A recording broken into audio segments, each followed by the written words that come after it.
तुम परेशान नहीं हो, तुम घबराए हुए भी नहीं हो, तुम बस भविष्य में जी रहे हो। और सबसे खतरनाक बात यह है, तुम्हें लगता है ये कोई समस्या नहीं है, तुम्हें लगता है ये तुम्हारी समझदारी है। तुम आलसी नहीं हो, तुम काम करते हो, तुम सोचते हो, तुम जिम्मेदार भी हो।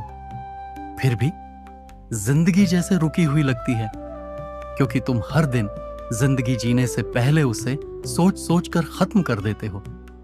तुम भविष्य के बारे में इतना इसलिए नहीं सोचते क्योंकि तुम्हें डर लगता है, तुम सोचते हो क्योंकि भविष्य तुम्हें सुरक्षित लगता है। भविष्य में तुम्हें कोई फैसला नहीं लेना पड़ता, कोई गलती नहीं होती और कोई तुम्हें जज भी नहीं करता। भविष्य में तुम्हें बस कल्पना करनी होती है, और कल्पना अहंकार के लिए सबसे आरामदायक जगह होती है।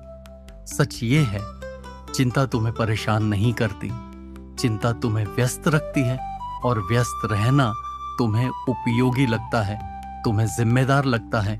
इसीलिए तुम चिंता को छोड़ते नहीं हो, क्योंकि चिंता में रहकर तुम खुद से कह सकते हो, मैं कुछ नहीं कर रहा, लेकिन मैं लापरवाह भी नहीं हूं। और यही सबसे बड़ा धोखा है।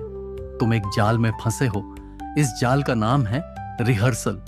तुम बार बार सोचते हो, अगर सब बिगड़ गया तो, अगर सब ठीक हो गया तो। लेकिन ध्यान से देखो, बुरा सोचो या अच्छा सोचो, दोनों ही हालात में तुम कुछ नहीं करते, सब कुछ सिर्फ दिमाग में चलता रहता है। सबसे खतरनाक बात यह नहीं है कि तुम सबसे बुरा सोचते हो, सबसे खतरनाक बात यह है कि तुम सबसे अच्छा सोचकर भी कोई कदम नहीं उठाते। चिंता हमेशा डर नहीं होती, कई बार चिंता एक रणनीति बन जाती है आज से बचने की, क्योंकि आज जिम्मेदारी मांगता है, जोखिम मांगता है और जवाबदेही मांगता है। और भविष्य तुमसे कुछ नहीं मांगता, इसीलिए तुम वहां रहना पसंद करते हो। तुम्हारी समस्या तुम्हारा दिमाग नहीं है, तुम्हारी समस्या तुम्हारा समय है।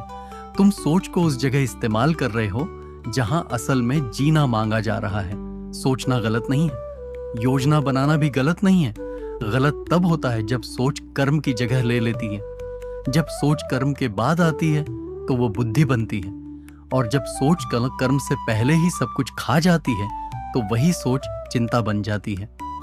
अगर भविष्य तुम्हारी शरण बन गया है तो फिर जिंदगी कब शुरू होगी? क्योंकि जो इंसान हमेशा भविष्य में रहता है वो धीरे धीरे वर्तमान से कटने लगता है, और एक दिन उसे ये एहसास होता है वो जिंदा तो था, लेकिन उसने जीना लगातार टाल दिया था।